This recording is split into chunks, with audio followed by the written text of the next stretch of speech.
All right, good. Just officially afternoon now. I was going to say good morning. So today we're joined by Canadian Armed Forces Brigadier General DJ Anderson, who I know you've met before on this screen. General Anderson, as you'll recall, is the Combined Joint Task Force Operation Inherent Resolve Director of Partner Force Development and the Ministerial Liaison Team, also known as the CJ7 in our operational coding of assignments. General, thank you very much for joining us our afternoon, your evening in Baghdad, and sir, we'll turn it over to you for your opening comments.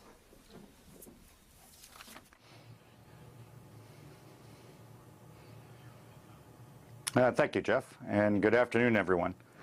It's nice to be with many of you again. As Jeff mentioned, I have met some of you.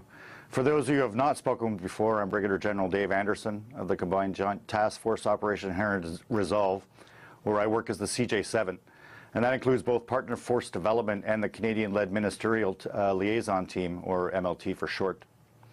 Essentially, on behalf of the Commanding General, Lieutenant General Townsend, I'm responsible for staff oversight of the train and equip enterprise for our partner forces to build enduring and self-sustaining capability. I've been with the coalition for just shy of 14 months now, and I've seen the incredible transformation of the Iraqi security forces and our partner forces in Syria, and how the fight against ISIS has evolved and accelerated in both countries. Much of this progress has been possible due to our close collaboration with the government of Iraq and our international partners.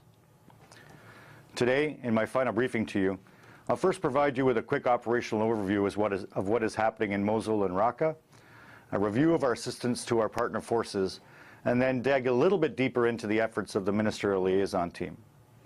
This will provide you with an overview of what we've accomplished to help defeat ISIS. Our partner force in Raqqa, the Syrian Democratic Forces, have just completed the first month of offensive operations to defeat ISIS in their self-declared capital. The SDF have taken about 45 square kilometers of ground from ISIS in and around the city of Raqqa this past week. On Monday night, the SDF gained a foothold into the old city of Raqqa by breaching the ancient Al-Rafiqa wall, and they are now progressively pushing further into the city. The SDF are exerting pressure on ISIS from 4 different fronts throughout the city. With a push to the east along the southern portion of the Euphrates River, ISIS is now completely encircled by SDF forces. The fight in Raqqa is going well, but we know there will be tough days ahead. However, I'm confident that our partner forces are up to the task. Moving on to Mosul, the Iraq security forces have pushed into the final 500-meter pocket of ISIS-held ground in the old city. Iraq forces are within sight of the Tigris River from the west and are facing an enemy on its absolutely last legs. The imminent liberation of Mosul rids Iraq of ISIS and sets conditions for political reconciliation. The coalition's role in preparing for what comes after ISIS is to train and equip hold forces and wide area security forces so stabilization can occur, which leads me into the role of the Ministerial Liaison Team. Our partner forces have done some extraordinary work by any measure. They have liberated nearly 2 million Iraqis from the yoke of a truly evil and oppressive enemy. They have taken back over 70% of the terrain once held by ISIS, and in the face of determined resistance, they have placed relentless pressure on Daesh. The coalition is here to support our partner forces in the defeat of ISIL. This support not only takes the form of advice and assistance and kinetic elements such as strikes and intelligence, surveillance, and reconnaissance, but also is delivered in terms of training and equipment. Since its inception, the coalition has trained 106,000 members of the Iraq Security Force, including 40,000 Iraqi Army, 15,000 police, 6,000 border guards, 21,000 Peshmerga, 14,000 from the Counterterrorism Service, and 9,500 tribal mobilization forces. This year alone, the coalition has delivered weapons, approximately 900 Humvees and more than 1,300 support vehicles for 75,000 Iraqi troops and policemen. In Syria, we have trained over 8,500 members of the SDF, and just this year have delivered weapons and ammunition and over 400 vehicles and personal equipment for over 40,000 troops. This support is the essence of the by, with, and through strategy, enabling our partner forces to defeat ISIS. These forces have liberated more than 4 million civilians throughout Iraq and Syria. They have fought and they have sacrificed dearly, and I honor their martyrs. And more importantly, I'm confident that they will win this fight. I have another hat, the director of the Canadian-led ministerial liaison team. Our task is to provide advice and assistance and act as a liaison in order to enable the successful execution of the campaign plan and set the conditions for an enduring and sustainable Iraqi security force. Specifically, we work with the Ministries of Interior, Defense, Peshmerga, and Health, as well as with the National Security Advisor and the Prime Minister's National Operations Center. This is achieved with a team of 13 colonels from 8 different countries, a true coalition effort. In January, the MLT assisted the Iraqi Minister of Interior in preparing a 2-year plan for restoring readiness in the liberated provinces. And that was successfully delivered to the Iraqi Prime Minister for endorsement, and we are now midway through implementing that plan. We are also currently working on a 2-year plan for the Ministry of Defense, and we continue to make great gains in the realms of intelligence, logistics, counter-ID, and communications. A recent milestone occurred just earlier this week when the MLT divested the first of 100 police presence in a box packages, which are essentially temporary stations that provide a local police force with the equipment necessary to establish themselves in areas where ISIS has destroyed their infrastructure. The equipment from this project arrives in a shipping container and includes a tent with a large working space, furniture, lighting, water tanks, laptops, phones, GPS, weapons storage, checkpoint equipment, and 2 land cruisers. In essence, everything they need to set up a visible presence. The contents can be unpacked and set up quickly to allow the police to immediately begin serving their citizens. The delivery of the first of the 100 containers will roll out over this summer, and this initiative will be followed by a border guard in a box project that will enable a similar capability for Iraq's border service. An effective and credible police and civil defense structure is imperative in order to make the transition from the current green or army policing to true blue policing, based on the model of intelligence-led community-based policing, which is the future. In closing, I'd like to thank our partner forces and our international partners for their incredible hard work and dedication during my tenure here. At the same time, I need to acknowledge the professionalism and bravery of all the members of the Iraqi security forces and our partner forces who are taking the fight to a truly evil and increasingly desperate organization. As I've said before and will say today for the last time, it's been an absolute honor to play a small part in their effort. Truly, the transformation I've witnessed has been impressive, as our partners in Iraq and Syria have achieved an astounding reversal since 2014, when ISIS seized key terrain in Syria and Iraq. I leave theater noting that the fight is not yet over. Yet, ISIS has been all but vanquished from its holdings, and of course, laying the groundwork that prevents the rise of ISIS 2.0 remains of critical importance. Thank you. I'll now take your questions. Sure, we'll start with Lita Baldor of the Associated Press. Hi, General, thanks so much. A couple quick questions on Mosul. Can you give at least an estimate of the number of civilians you think remain in the city, as well as the number of ISIS that remain in the city at this point in that small area? And then secondly, as you look ahead to a hold force, what role is the U.S. going to play in helping the Iraqis hold the city, at least for the near future?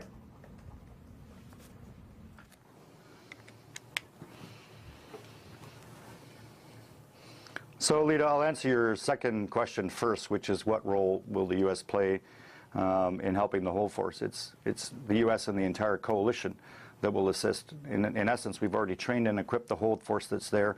It's predominantly based around local police, and by local, I mean policemen from Anbar, reinforced, of course, by the Iraqi army. We will continue to provide advice and assistance, as we have been doing in eastern Mosul, and we'll do so in western Mosul as they assist in holding and establishing some sort of stability so that there's security for the citizens. As to the specific numbers of the civilians and the military, they're still in the remaining, 500 square meter pocket. It's hard for me to give you the exact numbers because the pocket is shrinking so quickly. And to be honest with you, I'm here less focused on the operational piece than I am on what got us there and what we've got to do next. And can you say how many ISIS are remaining, do you think?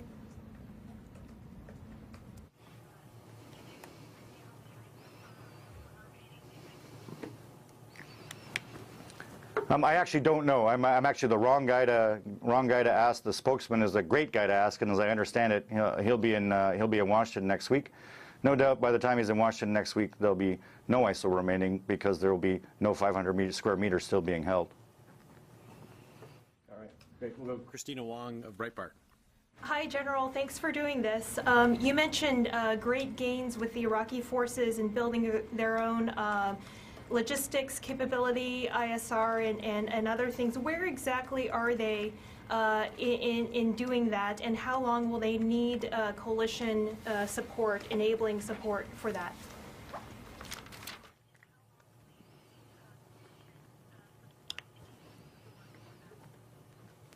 Thanks, Christina. That's a great question. They've actually come an extraordinarily long way in their ability to self-sustain, and that does include things like, as you pointed out, logistics and ISR. They are a completely different army than they were in 2014. That's absolutely evident to anybody that works with them. Part of that is because of the great work of the coalition in terms of training them and preparing them for this fight, this long slog in my time. Ramadi, Fallujah, and then up through Qiara West and into Mosul. So a lot of work is done to prepare them for that. In that, they've had to learn to do what for them is expeditionary logistics. I had one senior Iraqi tell me that projecting logistics to Mosul for us, is the same thing as the Brits projecting logistics to the Falklands. That's how far away it is in terms of their normal set, because normally they do regionally based operations. They've learned quickly, they've learned well, and have been able to sustain their own forces with some assistance from us in what has been a pretty long and grueling fight. So very impressed with where they've gone with that. They do have some pretty good ISR capability of their own, and increasingly they're using it to enable their operations on top of the ISR, obviously, that we add for them. So on the whole, it's a good news story. How long we have to be here? We'll be here as long as we need to be here. Our mission is to make sure that it's a self-sustaining force, and a self-sustaining force means that it's able to train itself, it's able to feed itself, and it's able to fight by itself. We're well on our way to achieving that, Christina. And then secondly, could you talk a little bit more about this police in a box, force in a box concept?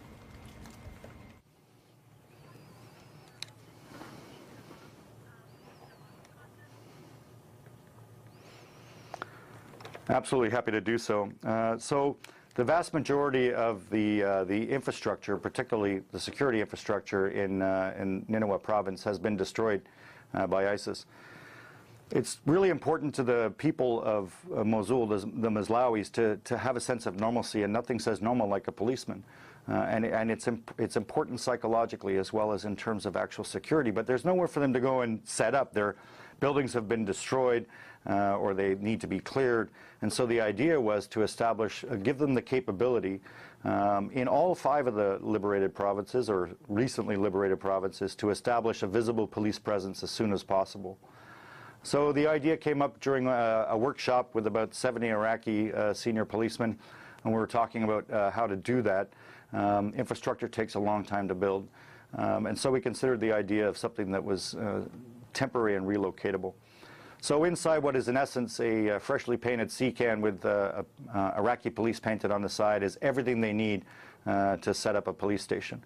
So that includes the barriers around the station if required to defend themselves, the ability to conduct checkpoints, but also a large enough tent, it's 20 by 30 meters, to enable them to conduct police business with separate areas for investigations and for even the police station commander to have a place to work.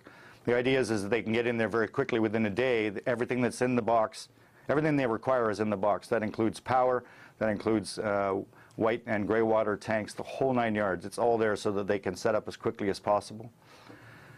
I presided over the ceremonial divestiture of the first box earlier this week, and the Iraqis are very, very excited by this. It enables them to get their presence there that much quicker. Zach Biggs of Jane's Defense. Thanks. General, so you talked quite a bit about the efforts to get the Iraqi police force up and running in the reclaimed territory, but can you tell us what has been done in terms of training the SDF for holding and policing territory that's claimed in Syria? What sort of training, what sort of equipment is being dedicated towards their ability to maintain security in the territory claimed in Syria once that process has been achieved?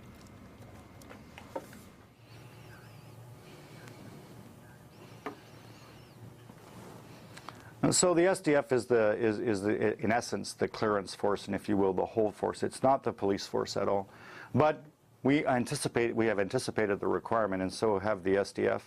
And so, for instance, in the Raqqa area, we're already starting to work on something that's called the Raqqa Internal Security Force.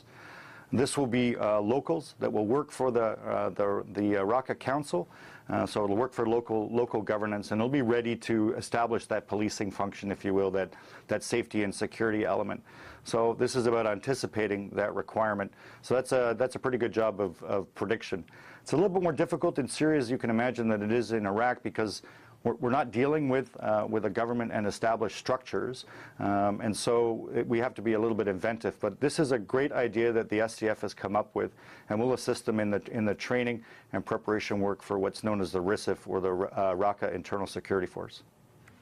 Just to follow up, do you have any sense as to how many people are going to need to be trained for that internal Raqqa security force? You said there are 8,500 SDF that have been trained by the coalition. Is it a similar number for the number that will be needed to police the territory for the internal security force, or are we talking a smaller group?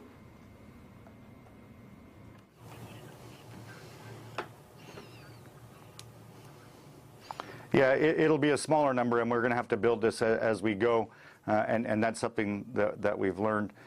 So the order of magnitude is certainly much smaller than the overall SDF. Think in the order of tens of hundreds is probably the best way to think of it. Sagar Anjeti, Daily Caller. Thank you for doing this, General. So since NATO joined the anti-ISIS coalition in May, what specific contributions have you seen the alliance towards the training effort in the fight against ISIS, and what role do you forecast for the alliance going forward?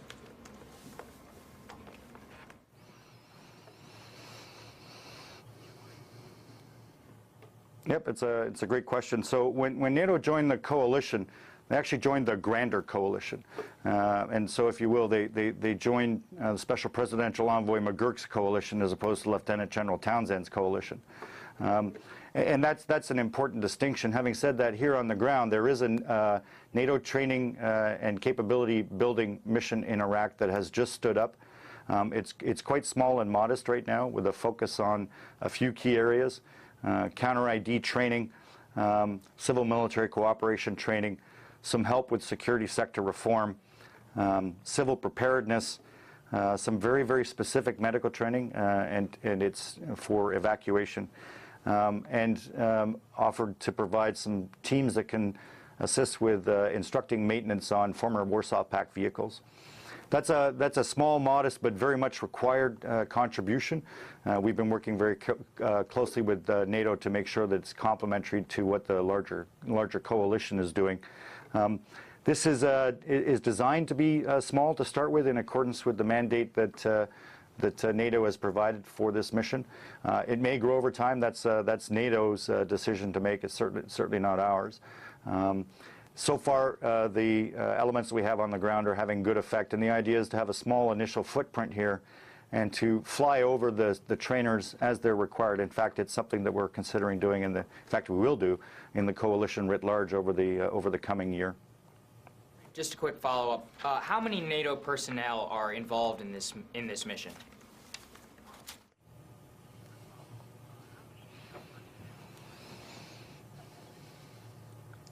Right now, they're permanently based here. It's, if I remember correctly, it's 3 civilians and it's 4 military. But those are senior guys that are that make sure that they're developing the right kind of capability.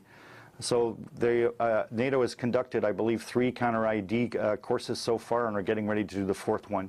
So for that, they would bring over a training team of 10 to 15 soldiers that would be able to produce that. They deliver the training and then they go back. This is sort of an expeditionary training model, if you will. Great, thanks. Carlo Munoz of the Washington Times. Hey, sir. Thanks for doing this. Quick question going on your focus on local police for the hold force and to kind of foster stability in Mosul once the fight is done. I know this is a bit of apples and oranges, but in Afghanistan we saw the local police actually, in some instances, cause more trouble than they actually did have a positive effect, you know, when they reverted back to either tribal, sectarian, ethnic sort of allegiances as opposed to the central government. How are you guys attempting to address that issue, especially in a place like Nineveh province, which is, from what I understand, one of the most ethnically and diverse areas in northern Iraq? And I have a follow-up.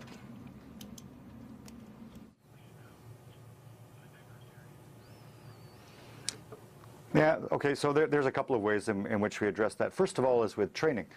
So the training that we provide for the policemen, conducted predominantly by Task Force Carabinieri, the Italian National Police, but assisted by the Royal Canadian Mounted Police and the Czechs so far, is designed to teach them how to be true policemen. And we've adopted the model of community-based, intelligence-led policing, and that is one way to make that cultural change. The idea being, if you can touch a third of a police force with this kind of training, you will have affected 100% change, and so we continue to do that. But another part of it is in fact that Iraq is not Afghanistan in so many ways, and I did serve in Afghanistan. It's a different problem set, and you're right when you characterize it as apples and oranges, because it absolutely is. What's different here is that Iraq was invaded.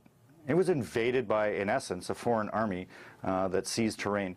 And the Iraqi security forces have done an incredible job of pushing back what is, in essence, a conventional military threat. And so this is liberation of their own citizens that have been under the yoke of oppression from Daesh for close to 2 pretty horrific years. And so that changes the mindset as well. So we're actually quite positive that we're headed in the right direction with the police. The other thing as well is that we're not just training, as they call them, the shorta, the policemen themselves, but we're providing training in terms of leadership. And I have sensed in my dealings, and I deal a lot with the Ministry of the Interior and a lot of senior policemen, that they understand the requirement, the number one requirement for policing is respect. And that's not that the police are respected, that's that the citizens are respected by the police. And I sense that they truly understand that. Thanks, sir. And a quick follow-up. When you first came on board, you said that you were still trying to kind of get your hands around the training curriculum, how much should be focused on actual sort of conventional stability operations versus counterterrorism, counterinsurgency operations, which is where Daesh seems to be going after they lose a lot of territory in both Iraq and Syria. Now at the tail end of your assignment, sir, do you think you've got that balance down? And if you do, can you kind of explain how that is broken down versus how much focus you're putting on conventional stability versus counterterrorism, counterinsurgency?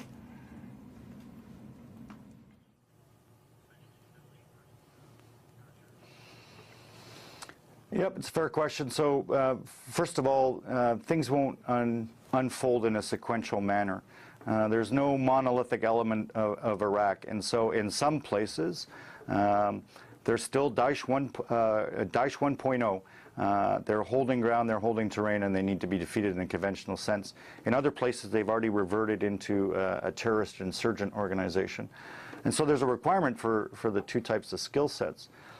In the beginning, 14 months ago, the work was actually to take the Iraqi army, which had been optimized for counterinsurgency, and re-optimize it for conventional operations. Clearly, we did a good job of that because they have been performing spectacularly out in the field. They have done some things that Western armies train for and talk about, but actually haven't had a chance to do, like clear a city of 1 million people. Like conduct opposed river crossings with mechanized forces. It's been very, very, very impressive to watch. The challenge now is to make sure that we have an opportunity to to ensure that they remember or that we refine their wide area security operations skills. And there is a plan to do that, to touch the brigades again, to make sure that we're teaching that so those skills are there. What's good to know, though, is that it's easier to go from a force optimized for conventional forces to COIN than it is the other way around. As most Western armies actually have learned over the last 10 to 15 years. So I think that we've developed the right kind of training. What's also interesting is that increasingly the Iraqis are valuing training for its own self, so for the value of the training itself, vice as a means to perhaps get better equipment. And so we are currently training a new set of brigades that will be used for follow-on operations after Mosul, and they specifically asked for more advanced training, for some more leadership training, and to train together collectively at the battalion and the brigade level. So this is all very, very positive signs. All right, sorry, just one really quick follow-up. You mentioned as the Mosul operation kind of ramps down, you move into the stability sort of hold phase. The coalition plans to fly in trainers as needed. Is it fair to understand that by flying in the trainers there will be no more sort of regular deployments of either U.S. or coalition troops for the train, advise, and the assist mission?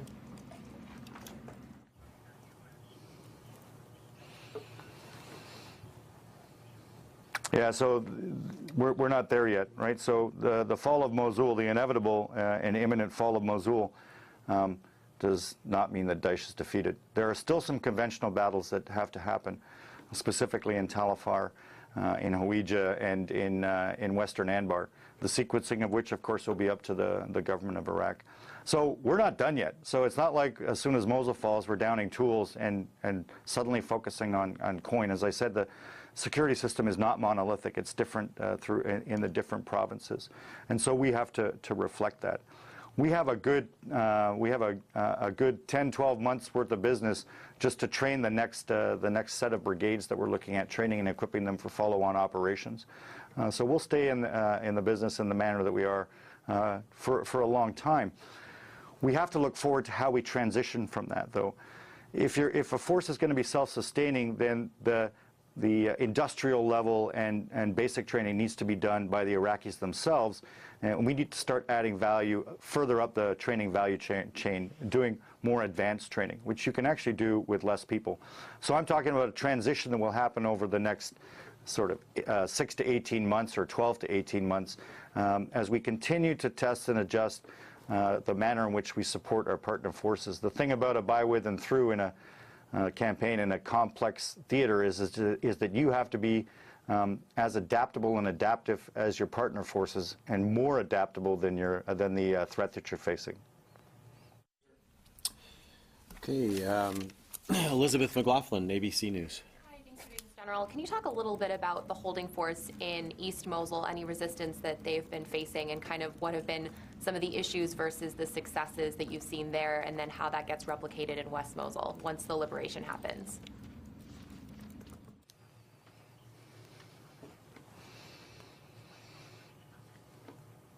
East Mosul is nothing short of a miracle. It's amazing how quickly Moslawis have rebounded. Their vibrant market life, moving right back into their homes as soon as they were cleared, and things are cooking along really, really well there. And the whole force has been doing a good job. It's a combination of army and local police, but increasingly the local police are taking the forefront in that. So we're very positive with what's occurred there. Eastern Mosul and Western Mosul are very, very different. Western Mosul is different in its structure and its architecture. It's almost biblical in its architecture. It's very narrow streets. It's very old buildings. ISIS has, as it's got more desperate, has left more of a trail of destruction behind them, and so that will be a different challenge in terms of people coming back to their homes, restoring normalcy, etc. But we have the right hold forces in place. The Iraqis are a learning organization, so they'll take what they learned in Ramada and Fallujah and Eastern Mosul and apply it in Western Mosul. So I remain really positive about it. Total police forces do you anticipate for the entire city?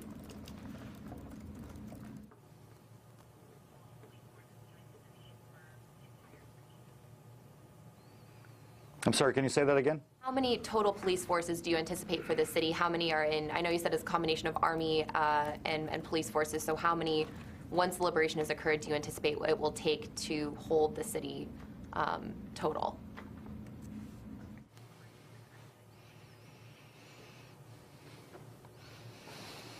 Yeah, so if we look to the sort of end state, the numbers that we've looked at, and they're based on some pretty detailed analysis, the expectation is that we're going to require about a total of about 25,000 police in Nineveh province in order to do the job properly.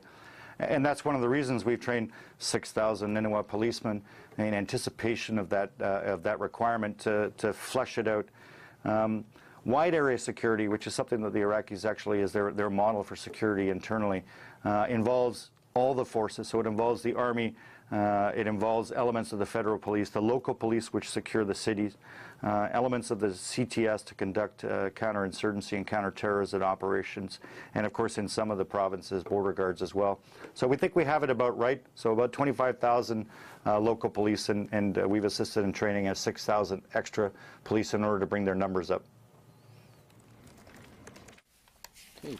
Next to Thomas Watkins of Agence France Presse. Hello, General. Thanks for doing this. You mentioned earlier the Iraqi security forces, the Iraqi army in 2014, and obviously their difficulties are well documented. Nonetheless, those troops, many of them had US training from 2008 to 2011. What gives you confidence that things will turn out differently 3 years, 4 years down the road in this instance? Again, they've had coalition training. How can you be confident that they're not just going to, things aren't going to go awry a second time?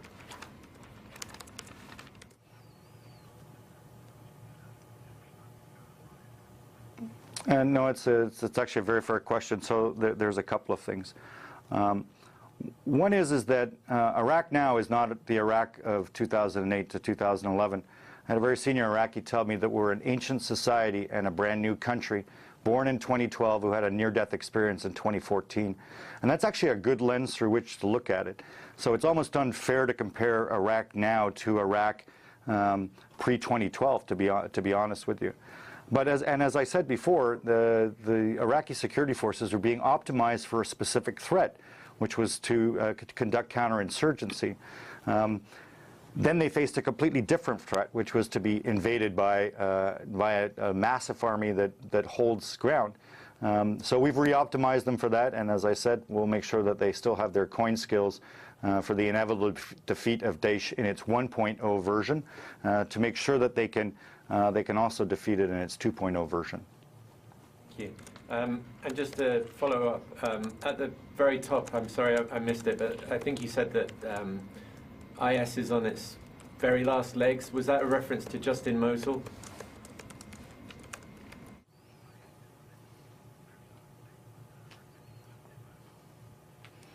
Oh, they're certainly on their last legs in Mosul. I think in general they are. We can feel it. The pressure has been pretty relentless on them. With Mosul about to fall, Raqqa completely isolated, with them having lost 70% of the terrain that they seized at their high water mark, if not more, with 2 million of the people that they had under their oppression since liberated. So I think that it's fair to characterize that as on their last legs. We've certainly maintained the pressure on them. The Iraqi security forces and our partners in Syria have been nothing short of amazing in their ability to continue to keep the pressure on ISIL to the point where it's incapable of reinforcing from one side to another. The simultaneity of this has been pretty awesome. Thank you. Next to Travis Tritton of the Washington Examiner. Thank you, General. I had a question on the police and border guards in a box. How many total shipping containers will there be, including both police and border guards? Is this something the United States is funding, and what is the total cost of the program?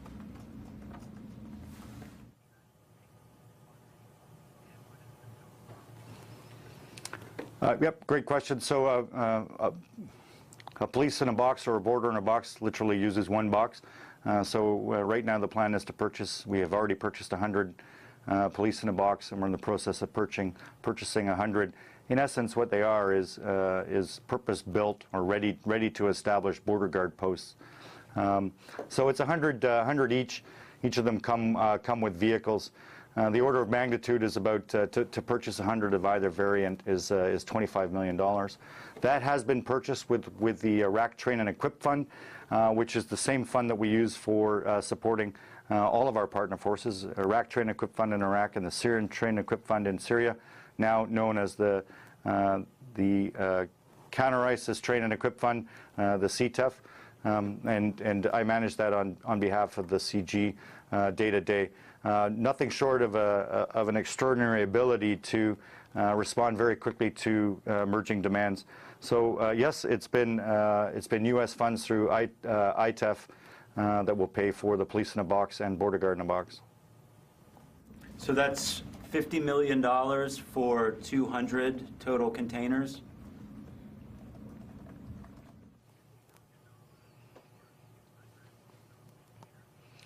So I wouldn't characterize it as $50 million for 200 containers. I characterize it as $25 million to establish 100 police stations, and that is definitely a bargain. And $25 million to help reestablish a border between two countries, which is also pretty substantial. Thank you. Next to Corey Dickstein, Stars and Stripes. Travis actually took most of my questions, but let me just kind of follow up on his though. You said the first police station in a box had been delivered. Was that in Mosul? I might have missed that. And then the 100 for the police, are those all going to Mosul, or are those going across different liberated areas of Iraq?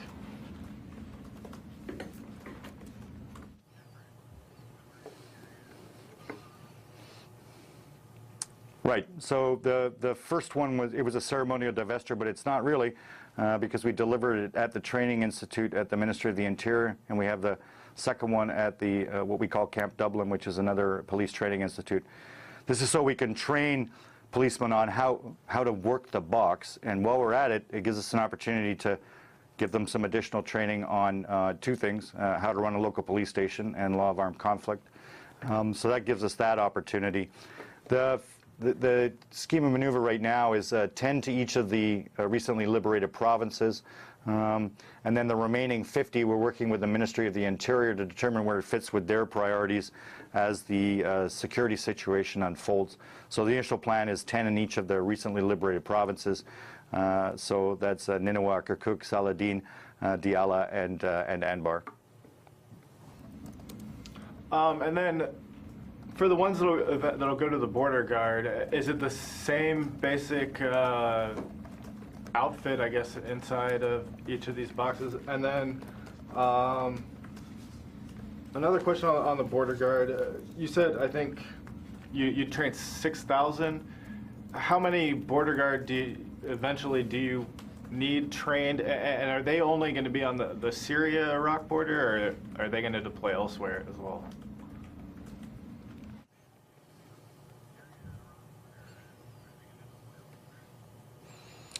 Right, so the border guard or border post is slightly different. It has slightly different equipment. It needs to be defensible, and so it has more defensive stores. It has the tent is designed to be the tent in which the platoon would live out of. The container, if you will, serves as a elevated platform for observation along the border. So that's kind of the scheme of maneuver with it. It still has vehicles, much like the police one does, to enable local patrolling. And yes, we've trained 6,000 so far, trained and equipped. We're very much focused on the 2nd Division. The 2nd Division is a division of 5 brigades that is responsible for the Iraq and Syria border. We're about to receive the last 2 battalions of that division into training. Once we've done that, we will have trained and equipped that entire division. Our priority is the priority of the Iraqi government, and the government of Iraq needs to reestablish its border with Iraq and Syria. Its other borders are intact, so that's not surprising. And we'll make sure that that's the border that they're able to reestablish and defend as soon as possible. Just a reminder, the border guards are not responsible for defending the territorial integrity of the country. That's the Army's job.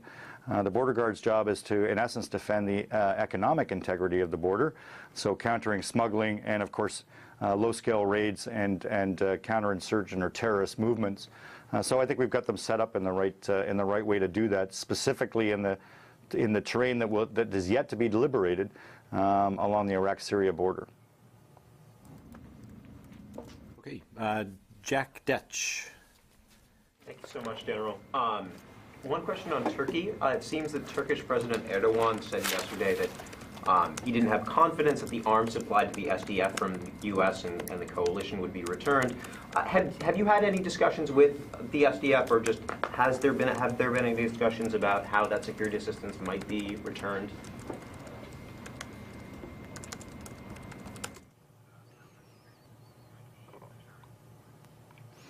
Right, so we're focused right now, obviously, on equipping them for the fight.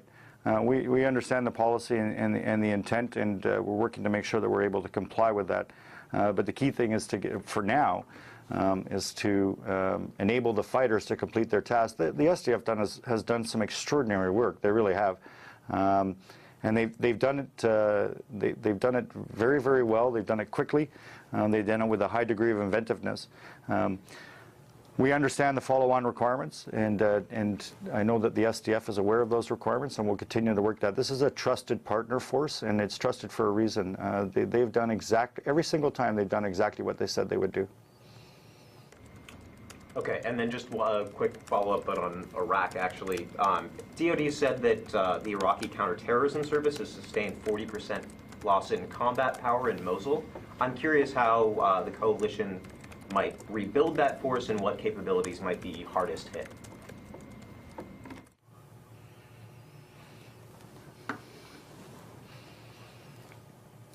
Yeah, so it's a very timely question. I just finished attending a one-day summit on the CTS and what they look like in the future and how to go through both refit and reset. The counterterrorism service has done some truly extraordinary work, and they've taken the brunt of the fighting in almost every single scenario. We're well aware of the fact that there is a requirement for some refit and reset.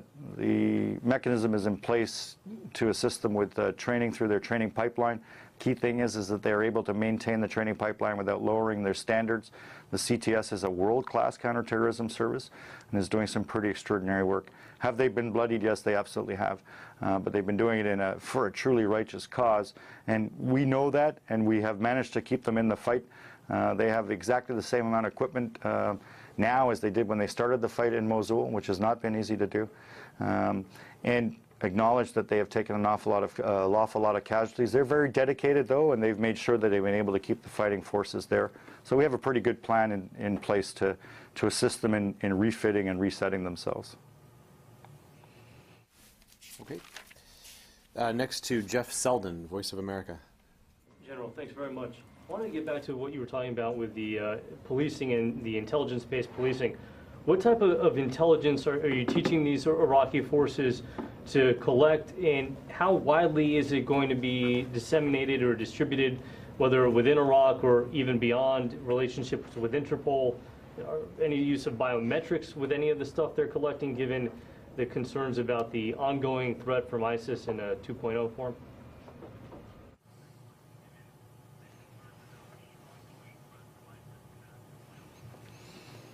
Yeah, so intelligence-led policing is something that we're all familiar with because our communities use it and our policemen use it.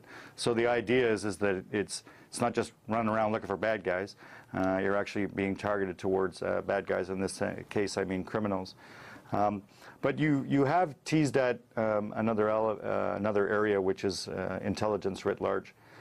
So we are doing a lot of work to try and assist the Iraqis and the Iraqi security forces in developing a more synchronized intelligence system. There are different types of intelligence. There's criminal intelligence, there's national intelligence, there's domestic intelligence, and it's not easy even in our own countries to make sure that that's properly shared and adequately shared, and that the mechanisms and the policies are in place for that. So we're working with them to make sure that that's the case. On the criminal intelligence side, we need to make sure that criminal and technical intelligence leads to things like warrant-based counterterrorism operations by the CTS, as well as enforcement of law and order right on the street in towns around Iraq. So I think we're on the right track with this. Has there been any talk about, plugging them into the Interpol system so that if there are guys who are terrorists that try to move across borders, that they can share that information with coalition partner forces and coalition countries?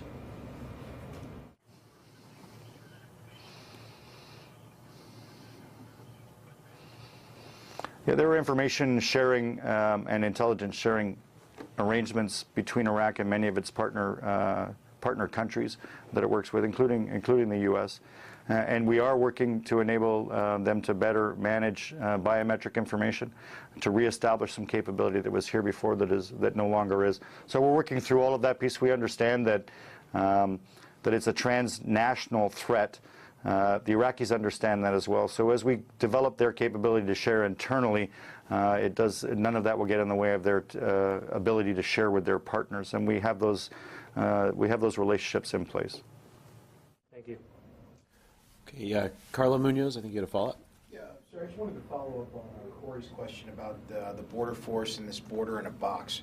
Are there any plans to deploy any of these borders in a box to the contested areas near Antanf? And if so, is there any elements within the training curriculum for the border police to address the possibility of forces crossing over from Syria into Iraq?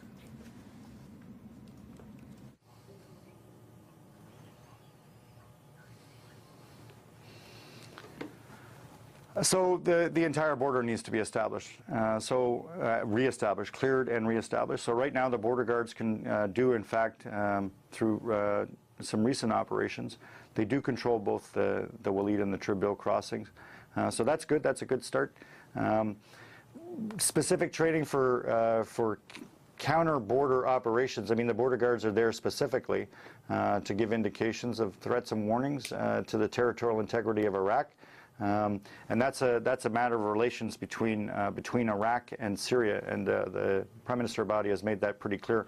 What we're doing is providing them with the capability and the capacity to fulfill their function, which is to be able to protect the economic integrity of the country, and cue forces, predominantly from the army, that are there to defeat any threat to the territorial integrity of the country. Okay, any other questions, folks? Any other follow-ups? All right, General, and with that, we appreciate you taking the time to talk to us. Do you have any final words for us, sir, before we sign off?